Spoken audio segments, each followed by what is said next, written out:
Bonjour à tous, on est à Uchronie Games où on va faire une partie de Soif, le trône de fer.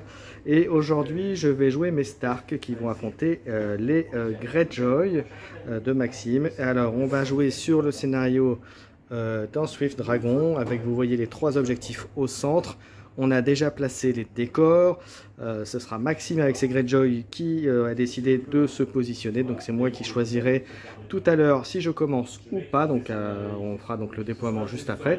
Alors on va présenter d'abord les listes et la liste de Greyjoy de Maxime. Alors je t'en prie, dis-moi ce que tu nous as concocté comme armée. Yes. Alors, on va commencer donc dans cet ordre avec les... Alors quel est le commandant déjà pour commencer? Oh bah c'est le roi des rois, c'est Balon, Greyjoy, qui est dans des Reapers. Ok. Ensuite, des Silencemen avec Victarion, Greyjoy, le petit frère. Ensuite, on a un pack de River où dedans on a Asha et Cash. Lui peut venir accompagner, c'est un peu le garde du corps de madame. Des archers pour donner des bouillons pillage un peu à tout le monde. Et des noyés pour soigner, booster, etc. Et tout à fait. Et alors en NCU, nous avons... On a Eric qui nous donne des pions pillage. Ouais. Et Ven Damir qui avec des tokens ordre peut soigner ou booster ou faire un mouvement, un shift dès que j'en dépense un. Ok. Ah, je vous fais 7 activations. 7 activations. Moi aussi je suis à 7 activations avec mon armée Stark. Alors c'est une armée Stark assez simple. J'ai Lord John en commandant et j'ai, pour accompagner tout ça, j'ai des Flying Men. J'ai une unité d'épée-lige Stark avec un capitaine épée-lige en attachement. Donc le général Lord John Humble sur les épée-liges Stark. À côté de ça, nous avons les berserkers de la maison Ombre qui ont un attachement en capitaine épée-lige. Et enfin, des archers corbeaux tornades pour compléter la liste de combattants. Et au niveau NCU, nous aurons Sansa et Catelyn Stark pour faire tout ça. Allez, on va commencer le déploiement et on se retrouve pour le tour 1. Comme à chaque fois, je vous parle du tour 1, mais en fait, on a le déploiement juste avant. Donc, du côté des Stark, nous avons les archers qui ont été mis ici. Côté Greyjoy. Côté Greyjoy, pardon, autant pour moi.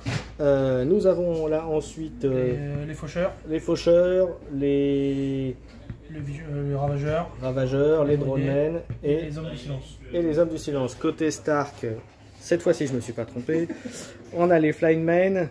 Ici, mon commandant dans les épée-liges, les archers, les berserkers et tout au fond là-bas, la deuxième unité d'épée-liges. Alors, je vais prendre mes cartes et je vais te laisser commencer. Comme vous voyez, Sansa a pris la bourse. Catelyn pardon, a pris la bourse, Sansa a pris le parchemin. Les deux NCU de Maxime Greyjoy ont pris les épées et la manœuvre. Il était joueur 1.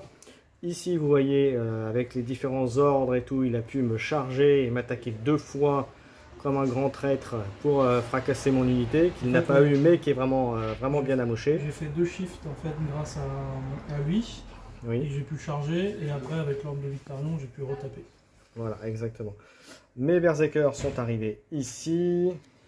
À côté de ça, vous voyez que mes archers et mon commandant se sont avancés. Mes Flaymain ici. Et de l'autre côté, vous avez vu, les archers se sont positionnés dans la forêt. Et les 3 unités sont groupées autour, à côté des hommes noyés. On va attaquer le tour 2. Donc à ce tour-là, pas de point de victoire. On attaque le tour 2. Tour 2, alors sur le tableau politique, vous voyez ce qu'on a pris chacun de notre côté. Moi j'ai pris la bourse et les épées. Quant à mon camarade a pris la cavalerie et le parchemin. Sur le plateau, vous voyez que de ce côté-là, eh bien, son unité Greyjoy m'a massacré une épée-lige, unité d'épée-lige. Mes berserkers se sont mis en embuscade ici. De ce côté-là, je lui ai éliminé la troupe de River qui était ici, mais il m'a bien, on va dire, bien contre-attaqué sur le flanc avec lui. Et vous voyez que je suis à la merci, mon commandant va bientôt mourir. Mes archers sont en embuscade derrière Et de ce côté-là, les Flymen ont chargé, concrètement sur les archers. Donc on verra ce que ça va donner là-bas. On verra s'ils arrivent à survivre. Au tableau des scores, eh bien, je suis à 2 points de victoire. 1 pour l'unité, 1 parce que mes Flymen tiennent un objectif. Et ici, il a pris deux objectifs en me prenant celui que j'avais réussi à prendre par Greyjoy. Donc ce qui fait que Maxime avec ses Greyjoy est à 3 et moi je suis à 2. À la fin du tour 2, on va attaquer le tour 3 et en sachant que c'est Maxime qui est le premier joueur. Allez, on attaque. Comme vous voyez ici, les archers ont été éliminés par les Flymen qui sont repositionnés mais qui n'ont pas bougé de beaucoup parce qu'ils avaient pris l'objectif. Là pareil, il y a eu prise d'objectif, mais comme vous voyez, il y a eu pareil table rase. Mon unité Greyjoy a été éliminée et il a foncé, il a continué. Il a bien entamé mes archers qui sont pas loin de crever. Et ici, si vous vous souvenez bien, il y avait les Berserkers et l'unité de... C'était quoi comme unité? C'était les Rivers? C'était les Silencemen. C'est les Silencemen qui étaient là et ils se sont... les Silencemen ont chargé les Berserkers qui ont tapé et retapé. Et voilà, ils se sont auto-tués tous les deux à coup de réponse et d'attaque simultanée. Voilà, donc ça a été un beau duel, mais il n'y a pas eu de vainqueur. C'est pour ça que l'objectif reste tranquille tout seul dans la nature. Ce qui fait qu'à la fin du tour 3, je suis à 4 points de victoire et Maxime, lui, est à 6. Et au niveau du tableau, voilà comment on était situé. Allez, on va passer au tour 4 et c'est moi qui vais commencer. 4, c'est compliqué pour moi. Parce que vous voyez que voilà, il a engagé mes Flymen. Mes Flymen ont raté leur charge qu'ils ne devaient absolument pas louper. Charge à 4. Charge à 4, j'ai fait 3. Bon bah voilà, hein, voilà, j'avais pas de carte pour lancer la charge. J'ai pas pu, j'étais obligé, j'étais un peu acculé. Les archers ont beau avoir tiré dessus, avoir bénéficié de l'influence de Catelyn Stark, mais ça n'a pas suffi. Les Dronemen arrivent là derrière, et ce qui fait que tableau des scores, je traîne à 4 points de victoire, et mon camarade Greyjoy, lui, en est déjà à 7, et on va attaquer le tour 5, et à mon grand déplaisir, c'est lui qui va jouer le premier. Allez, on attaque le tour 5. 5, voyez le tableau politique. Voyez, là on a été répartis. Moi j'ai pris la couronne et la cavalerie. Il a pris la bourse et les épées. Fin du tour, ben, vous allez voir, c'est pas Jojo pour moi. Hein. Je suis à 4 points de victoire toujours. Et lui il en est à 8. Et il reste plus que le dernier tour. Et c'est moi qui vais commencer. Mais vous voyez, c'est pas Jojo. J'ai mes archers qui sont là. Il a récupéré... avec ses dronemen, plus les capacités diverses et variées des Greyjoy. En fait, tu m'as tué, mais je suis revenu et avec toutes mes capacités. Voilà, il a encore utilisé la carte qui fait qu'ils reviennent en vie, etc. Donc, ben voilà, ça sent le sapin pour moi, mais on va faire quand même le tour 6 pour voir ce qu'il en est. Allez, c'est parti pour le tour 6. Tour 6, et voilà ce qui reste sur la table. Il me reste les archers qui ont réussi à tataner son unité, il n'arrêtait pas de se soigner à tirer l'arigot, mais c'est bon, c'est les capacités Greyjoy. Il lui reste ses dronemen, moi mes archers, mais au point de victoire, eh bien écoutez, moi je suis à 5, et mon camarade Maxime avec ses Greyjoy est à 9, donc victoire haut la main des Greyjoy. Mais bon, après, j'étais pas loin quand même, hein, j'aurais pu... voilà. Mais bon, bref, belle victoire de Maxime en tout cas.